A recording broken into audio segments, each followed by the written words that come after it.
Bienvenidos a Cinema 14 en Grande, el programa de Canal 14 donde revisamos lo más actual de la cinematografía mundial y nacional. La contracultura mexicana electriza la pantalla de la Cineteca Nacional. Tutti Frutti, el templo del underground, es un documental de Laura Ponte y Alex Albert de 2022 que reconstruye la historia de un emblemático espacio cultural que abrió sus puertas entre 1985 y 1992 en Lindavista, al norte del entonces Distrito Federal. Hacen su debut en Siempre en Domingo.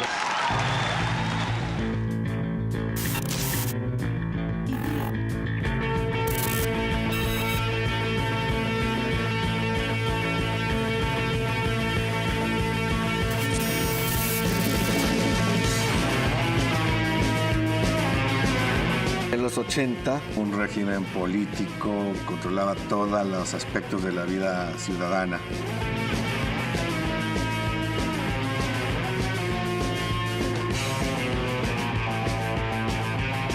Había mucha estigmatización en cualquier tipo de expresión cultural juvenil. Como un bache político, social, la música como de rock dejó de plano de existir. La galería de protagonistas reúne rockeros, músicos, artistas, actrices, cantantes, periodistas y promotores culturales que vivieron la escena de la que emergieron grupos, bandas y contraculturas en un oasis de diversión, diversidad y resistencia. El Tutti Frutti permitió a contracorriente el ejercicio de los derechos culturales y la libertad de expresión en un contexto represivo y autoritario que se vivía en el país, abrazando y alentando la expresión y experimentación de gustos musicales como el rock, el punk, lo gótico, el post-punk y numerosas fusiones alternativas. Los fundadores, Brisa Vázquez y Dani Huacantanca, entonces formaban una pareja que tomó en sus manos la responsabilidad de administrar un bar después de los sismos de 1985. 30 años después, vuelven a esos días reflexionando con asombro sobre sus limitaciones en la infraestructura y las potencias creativas que despertaron. A pesar del estrecho escenario, sus tocadiscos y barra daban lugar al baile y a encuentros imborrables. Su característica gráfica, hazlo tú mismo, se plasma en carteles, invitaciones y volantes fotocopiados que se daban de mano en mano. Eran los tiempos cuando la ubicación del lugar se corría de boca en boca y ver de cerca grupos en vivo que hoy son considerados de culto, como Caifanes, Maldita Vecindad y Los Exquisitos.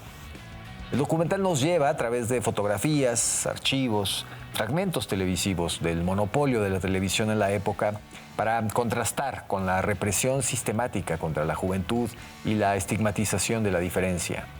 El cine es un papel impreso en alto contraste del que emergen todos los colores. Entonces, exacto, vete ahí dejando a todos. Cabía toda la gente, todas clases de esa época. Yo creo que tuvo como semilla ahí. Las generaciones de ahora ya no tuvieron esa sensación de conquistar un espacio, de hacer lo suyo, ¿no? Aquí todo te lo dan.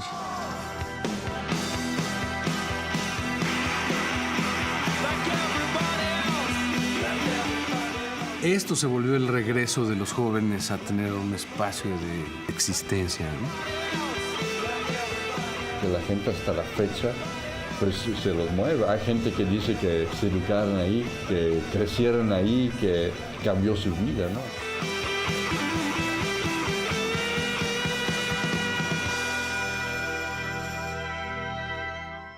El Tutti Frutti fue uno de los lugares más emblemáticos e icónicos de la escena under de la Ciudad de México de los años 80, donde convivieron representantes fundamentales de la contracultura y la música de nuestro país.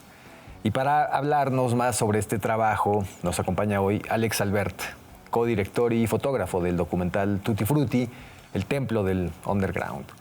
Gracias, Alex. Bienvenido a Cinema 14 en Grande. Gracias, Gabriel, por la invitación. Un placer. Y cuéntanos un poco de, tú viniendo de cine, derechos humanos, causas, digamos, conflictos, ¿cómo es esta llegada a contar esta historia que habla de un nodo fundamental para entender la cultura de la ciudad? Bueno, a mí no me tocó el Tutti Frutti, yo estaba muy chico cuando abrió sus puertas por ahí del 84, 85. Pero la codirectora Laura Ponte me contó la historia de este bar emblemático de esa época, ¿no? Y sobre todo que la charla fue con una de sus amigas y estaban dos chicas adolescentes, sus hijas, y les voló la cabeza y no creían que el rock hubiera estado prohibido en el país, que los jóvenes no se pudieran juntar, no había espacios para esto, ¿no? Después de Avándaro y la represión dura por parte de las autoridades. Y entonces, pues, nos movió fibras y dijimos, bueno, hay que contar esa historia para que las nuevas generaciones sepan de dónde vienen todos, ¿no?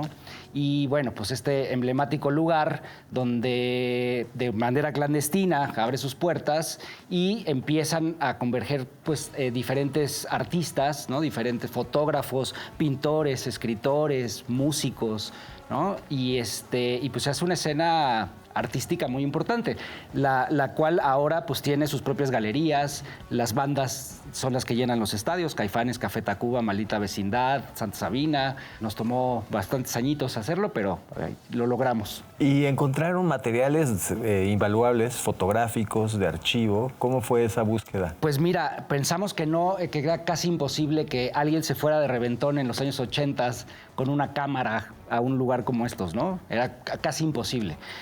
Armamos un grupo de Facebook y ahorita creo que tiene como 15,000 agremiados ya. Pero por ahí empezamos como a preguntar quién tenía cosas, etcétera. Y bueno, pues yo tengo 2 fotos, yo tengo 3, yo tengo 4. Pero de repente también nos dimos cuenta que estos fotógrafos muy importantes como Alejandro Guerrero Massad, que ha sido el fotógrafo del rock durante muchos años, pues tenían fotos y no nada más fotos cualquiera, tenían fotos artísticas del lugar. Y no solo eso, sino también el papel impreso, que ya hoy en nuestros tiempos también suena a una gran como atracción ya pensar en estos flyers y estos volantes que tienen todo un estilo y que sellaron toda esa época, ¿no? Claro. Uno de los creadores del Tutti Frutti, digamos, es Dani Yerna, un belga que venía con Brisa, una mexicana, que era la dueña del lugar, digamos. Sus papás tenían el Apache 14, sus papás eran Carmela y Rafael. Estos músicos tenían el Apache 14. Arriba había como una bodeguita donde hicieron el lugar clandestino. Y bueno, Dani Yerna, aparte de traer toda la música que no se escuchaba aquí, por eso iba la gente, traía Bauhaus, The Cure, los Nomads, ¿no? Toda esa música que no había llegado al país. Aparte era diseñador, entonces él diseñaba los flyers a mano y bueno, también enriquece mucho la parte visual del documental ver estas joyas creativas que con prácticamente lápiz y papel lo hacían y lo repartían de mano en mano, ¿no? Y a partir de acercarse también a los músicos y los grupos de una forma que era muy especial. ¿Cómo era este espacio? ¿Qué tan grande era? Este espacio yo creo que era como de este tamaño. O sea, cabían 150, 200 personas paradas y apretadas así. La tarima era una cosa de 10 centímetros y entonces lo que dice Brisa pues es que las bandas estaban al ras de piso, pues, ¿no? Los podías casi tocar. Y era la convivencia que se hacía pues era especial por eso, ¿no? Sabo Romo dice que pues una de las cosas que le gustaba mucho precisamente era la cercanía con la audiencia, ¿no? Estás prácticamente a 20, 30 centímetros. También es muy rica esa reflexión de los que hoy ya vemos como músicos consagrados cuando iban y todavía no tenían sus bandas. Claro, la película habla un poco de eso también, ¿no? De la falta de... No había la tecnología que hay ahora, no había los instrumentos, las bocinas. Un poco lo que dicen los músicos era que tenías que comprar el disco, tratar de sacarlo, como, ¿no? El disco de The Cure, a ver cómo suena y pues...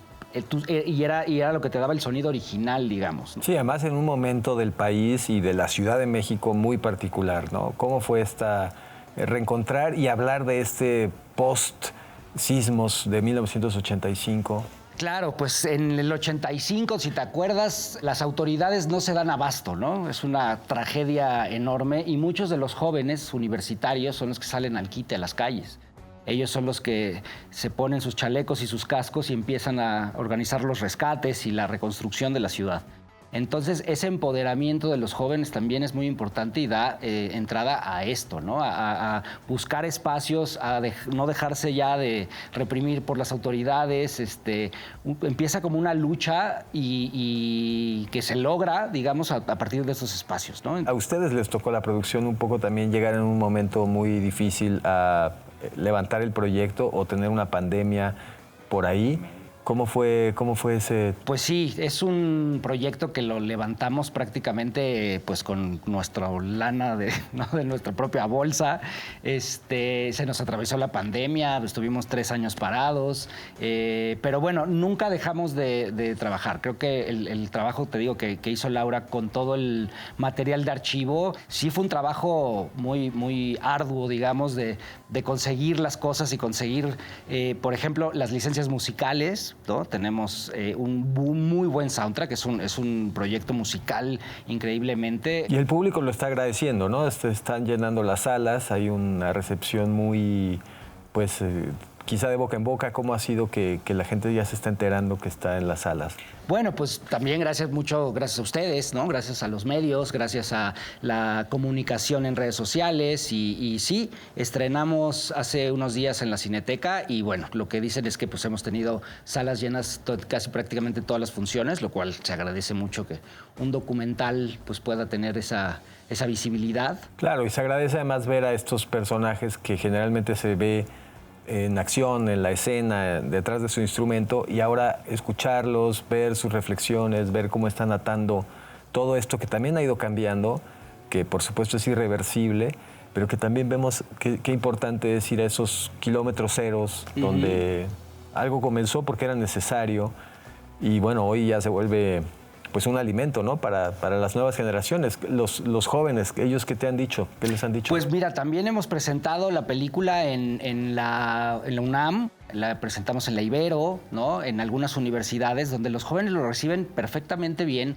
precisamente por eso, ¿no? Porque no se imaginan que el rock estaba prohibido, que los jóvenes no podían juntarse, pues todas esas cosas que hacen que les mueva la cabeza un poquito y se pongan a pensar de dónde vienen todos esos privilegios que ahora gozamos, ¿no? El arte y la cultura muy popularizada, pues antes no era así. Entonces está bastante bien recibido por los chavos. Pues qué alegría, porque eso también da cuenta de lo importante que es el cine documental, el cine de no ficción, de esta memoria, por tratarse de algo tan reciente que también pareciera que solo los temas desde hace mucho tiempo son interesantes y no vemos que aquí pues esto nos toca. Y bueno, pues nosotros vamos a un breve corte. Muchas gracias, Alex, por estar aquí con nosotros. Ojalá que tengamos oportunidad de seguir platicando después. Pero pues muchas gracias por haber venido.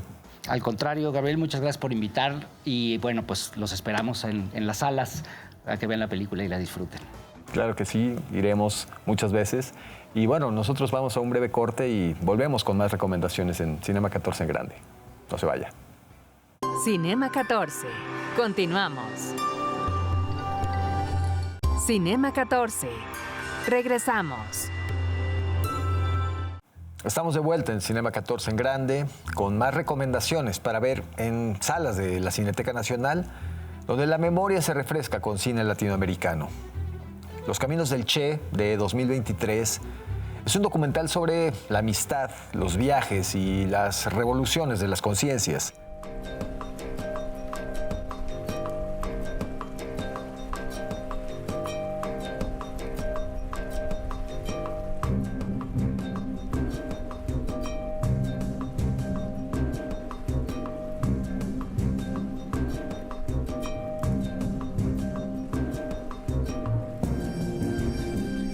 Esa partida tan llena de gente, con algunos lloros intermedios, la mirada extraña de la gente de segunda que veía una profusión de ropa buena para despedir a 2 snobs de apariencia extraña. Con alguna noviecita, o 2, por Córdoba, por Tucumán. Realizado por el documentalista Pablo Menzi, la trama nos lleva al descubrimiento de las desigualdades en países latinoamericanos y las consecuencias personales y políticas del compromiso con causas y procesos ¿Cómo alimentaron esos jóvenes su anhelo por el viaje y por realizar sueños imposibles? ¿Qué pasa cuando la conciencia y la acción dan pasos en un mismo sentido? Con producción ejecutiva de Javier Morelo y Pablo Menzi, alrededor de los testimonios de Carlos Ferrer, se reconstruyen procesos históricos y coyunturas en las que aparentemente se vivían burbujas de estabilidad económica. Sin embargo, las realidades en muchas regiones pasaban por coyunturas de crisis y episodios represivos. Los recorridos se van tejiendo con films de archivo, fotografías, animaciones y postales escritas en los caminos, publicadas en los diarios del Che, que guardaron instantes y reflexiones atemporales. ¿Aquellas desigualdades se han equilibrado hoy en día? Al volver sobre sus pasos, Calica, como le dicen sus amigos, refresca los recuerdos de su entrañable amigo Ernesto, antes de convertirse en el revolucionario Che Guevara. Las experiencias nos llevan a través del imaginario colectivo, descifrando mapas y recorriendo regiones remotas por vías férreas, sobre incansables trenes, por capitales, puentes y caminos. El cine es una hamaca en la que reposan los viajeros del tiempo.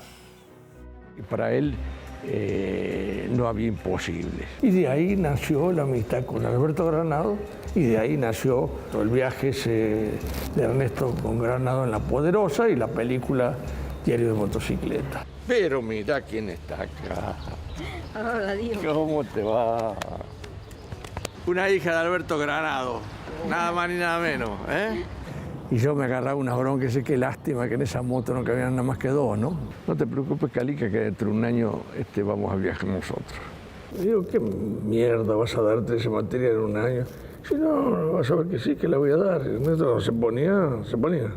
Así que cuando terminó, vino y me dijo, acá tenés, pelotudo, la constancia de que había dado y aprobado su última materia.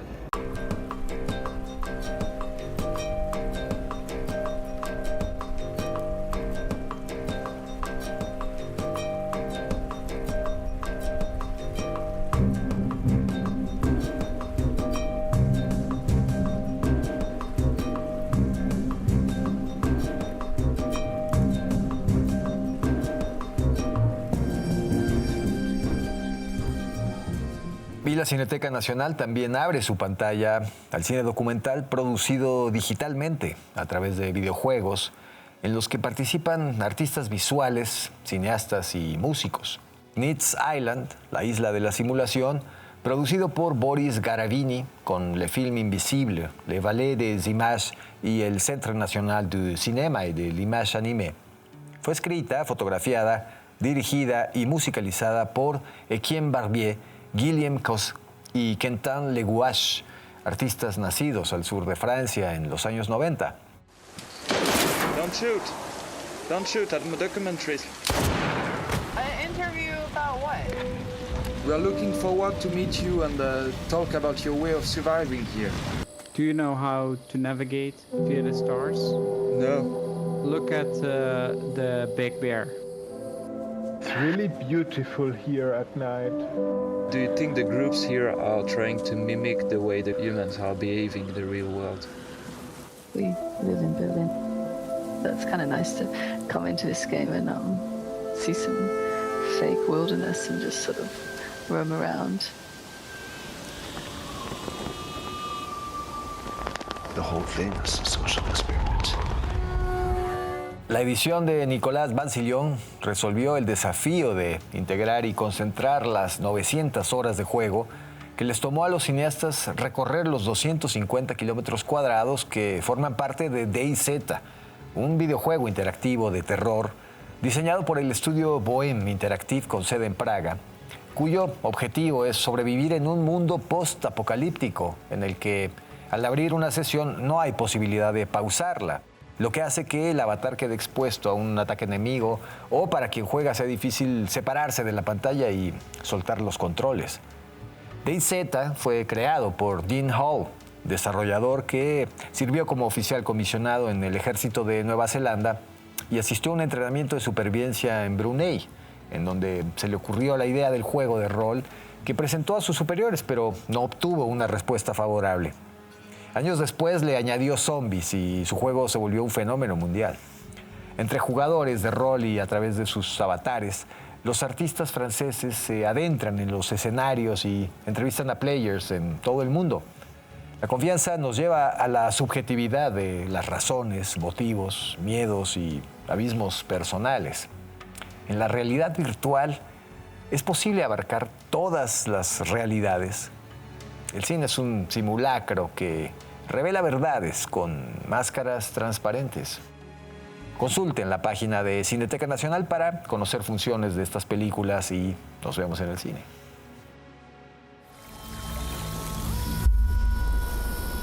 I can see a couple of trees. It's raining. It is -14 outside. I live in Canada.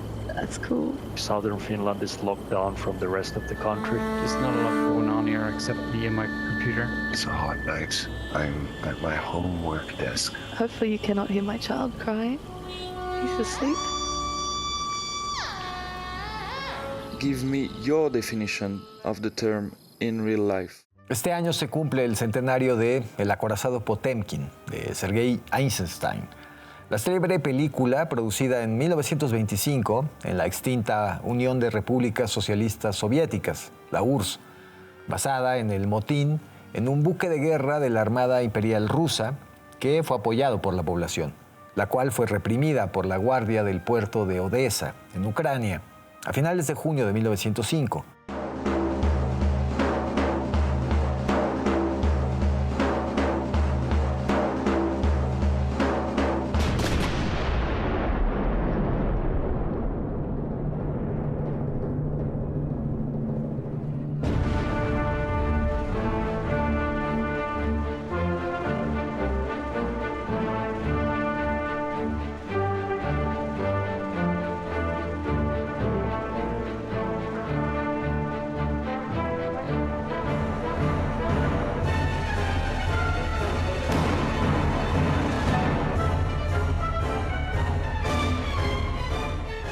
El joven Eisenstein contaba con 27 años de edad y luego de escribir un voluminoso guión con su co-guionista Nina Agatsanova, se concentraron en una página y media de la rebelión de los marineros y el apoyo popular que recibieron en tierra firme después del velorio de Grigori Bakulinchuk, uno de los líderes amotinados. Al llegar al puerto, la inmensa escalinata llamó el interés de Eisenstein para reconstruir la represión sufrida por la población y realizó una encuesta con testigos que se tradujo en emociones con el entusiasmo de sus participantes. Además de las anécdotas, pudieron tener referencias publicadas en la prensa de la época y nutrir su puesta en escena basados en las fotos y dibujos del violento capítulo. Con los planos de la cámara de Edouard Tissé, se posibilita la empatía de los héroes al ser situados y destacados entre grupos y multitudes, aprovechando en cada plano los rostros, los vestuarios y los utensilios que ayudan a comprender los procesos con detalles y objetos, como la carne agusanada que se niegan a comer los marinos y que ignita el motín, la carreola del bebé que está a punto de caer por las escaleras de Odessa, los anteojos rotos y ensangrentados de pobladores masacrados por las bayonetas de los militares anónimos. Esta obra maestra está disponible en línea por Internet Archive, una organización digital sin fines de lucro que preserva y hace accesibles de manera gratuita materiales que son parte del dominio público, como El acorazado Potemkin. El cine es una escalinata en la que cada escalón tiene protagonistas de la historia.